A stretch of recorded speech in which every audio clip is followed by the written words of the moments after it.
भोला भाला शौहर और चालाक बीवी। ये कहानी है एक भोले भाले शौहर की जो अपनी बीवी पर आंख बंद करके यकीन करता था, और उसकी चालाक बीवी जो हर बात अपने फायदे के लिए ही घुमाती थी। घर के फैसले करने हो या पैसों का कोई मामला हो, सब कुछ उसी के हाथ में था। शौहर को कुछ समझ ही नहीं आता था, मगर एक दिन ऐसा आया जब एक छोटी सी बात ने सब राज खोल दिए, और फिर उस घर में सच और समझदारी की नई शुरुआत हुई। गांव के एक सादा से खूबसूरत बने हुए मिट्टी के घर में दो मियाँ बीवी रहते थे। शोहर का नाम सलीम था और बीवी का नाम जरी। दोनों की जिंदगी एक दूसरे से बिल्कुल ही मुख्तलिफ थी।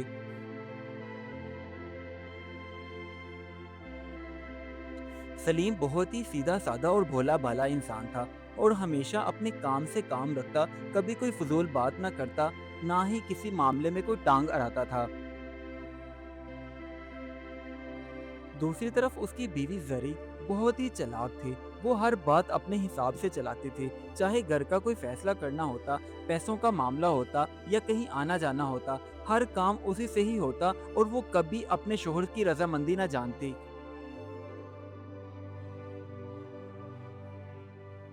सलीम भी अपनी बीवी पर अंधा यकीन करता था। इसी वजह से वो हर चीज उसी के हवाले कर देता।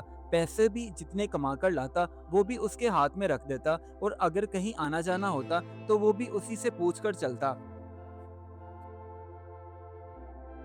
जरी शोहर से सारे पैसे तो ले लेती और अपनी जात पे खर्च करती, लेकिन कभी भी अपने शोहर को ना देती कि वो भी कुछ अपनी जात पे खर्च कर सके। बस हमेशा से उसे एक ही दौरा पड़ता था कि मैं जल्दी से पैसे संभाल के अपने पास रख लूं और इनकी भिनक भी ना पड़ने दूं। महीना शुरू होता तो अपने शोहर से सारे पैसे ले लेती, और महीने के खत्म होने से पहले ही शोर मचा देती कि पैसे खत्म हो गए हैं, और असल में उसके पास खुद बहुत सारे पैसे पड़े होते थे, लेकिन शोहर का सर खाती रहती थी। ऐसा लगता था कि सलीम की जिंदगी का सिर्फ एक ही मकसद है, और वो है पैसे कमाना, जबकि उसके अलावा उसकी जिंदगी का कोई मकसद नजर ही नहीं आता था। क्योंकि उसकी बीवी जो उसे कह देती थी कि पैसे कम पड़ते हैं, तो वो ज्यादा से ज्यादा मेहनत करनी शुरू कर देता। सलीम का पेशा खेती बाड़ी का था, और ये खेती बाड़ी उसने अपने बाप दादाओं से सीखी थी, और वही जमीन उसकी हिस्से में आई थी। अब वो बेचारा दिन रात उसी पर ही मेहनत करता, और इसी से ही उसका घर चलता था।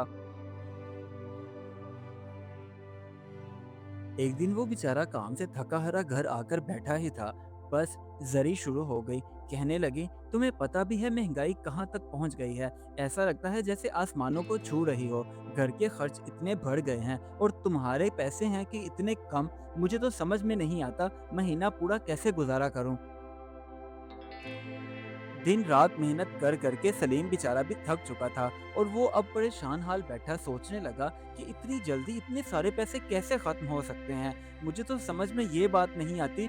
अब मैं और क्या करूं, सारा दिन मेहनत करते गुजर जाता है। अब वो बेचारा परेशान हाल एक चाय के ढाबे पे बैठा था। तभी उसका दोस्त उसके पास आकर बैठा और पूछने लगा, हाँ भी सलीम, तुम इतने परेशान क्यों दिखाई दे रहे हो। तो सलीम ने सारी बात उसे बताई कि वो बेचारा दिन रात मेहनत भी करता है, लेकिन इसके बावजूद घर का खर्च चलना मुश्किल हो जाता है। तभी उसके दोस्त ने उसे एक मशवरा दिया।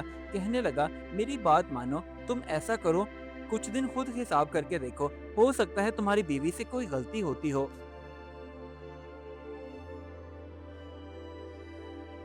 दोस्त की बात सुनकर वो घर आकर सोचने लगा कि अगर मैं अपनी बीवी से हिसाब किताब का खुद से कहूँगा तो वो कहीं नाराज ही ना हो जाए। तो कभी कहने लगा, नहीं, ऐसा करता हूँ, कह देता हूँ, वो नाराज क्यों होगी, मैं कौन सा उस पर शक कर रहा हूँ, मुझे तो यही लग रहा है ना, हो सकता है हिसाब किताब में कोई गलती कर देती हो। यही बात सोचकर वो हिम्मत करके कमरे की तरफ बढ़ा। तभी उसने देखा कि उसकी बीवी जरी कमरे में बहुत सारे पैसे छुपा रही है, जिन्हें देखकर वो हैरान रह गया कि अभी तो मुझे कह रही थी कि घर के खर्च के लिए पैसे नहीं हैं, अब इसके पास इतने ज्यादा पैसे कैसे आए। चलो, पूछ लेता हूँ। लेकिन सलीम दूसरे जालिम शोहरों की तरह बिल्कुल भी नहीं था। उसने ये सब देखकर भी अपनी बीवी को अपने पास बुलाया और नरमी से उससे पूछने लगा, हाँ भाई बेगम, मुझे ये बताओ कि इतने सारे पैसे तुम्हारे पास कहाँ से आए हैं। मुझे सच सच जानना है। शोहर के यूं नरमी से सवाल पूछने पर जरी शर्मिंदा हो गई और उसे अपनी गलती का एहसास हुआ कि वाकई मेरा शोहर बेचारा तो सुबह से शाम तक काम में मसरूफ होता है और मुझे अच्छे खासे पैसे भी देता है, तो फिर मैं क्यों हर वक्त रोती रहती हूँ कि खर्चा पूरा नहीं होता। अब जरी ने अपने शोहर को सारा सच बता दिया कि ये पैसे आपकी कमाई के ही हैं। जब आप मुझे पैसे लाकर देते हैं तो मैं उन्हें छुपा के रख देती हूँ और आपसे और पैसों की डिमांड करती हूँ। लेकिन अब मुझे एहसास हो गया है कि मैं गलत थी। मुझे माफ़ कर दें, आइंदा वादा करती हूँ कि आपसे हमेशा सच बोलूँगी। अब जो कि ज़री बिल्कुल बदल चुके थे, तो उनके घर का माहौल बहुत अच्छा हो गया। घर के कोई भी फैसले अब करने होते थे, तो दोनों मियाँ-बीवी मिल के करते और एक-दूसरे का ख़्याल भी रखते थे। उस दिन के बाद दोनों मियाँ बीवी की जिंदगी बेहतर होने लगी, क्योंकि अब घर में सच और एतमाद का राज था। इस कहानी से हमें ये सबक मिलता है, चालाकी वक्ती फायदा तो देती है, मगर सच्चाई देर तक साथ देती है। इसीलिए एतमाद रिश्तों की बुनियाद होता है, क्योंकि झूठ आखिरकार सामने आ ही जाता है और सच्चाई का दामन हमें हमेशा थामना चाहिए, क्योंकि इसी से ही घर में सुकून आता है। Do like my videos and don't forget to subscribe my YouTube channel. Also press the bell icon.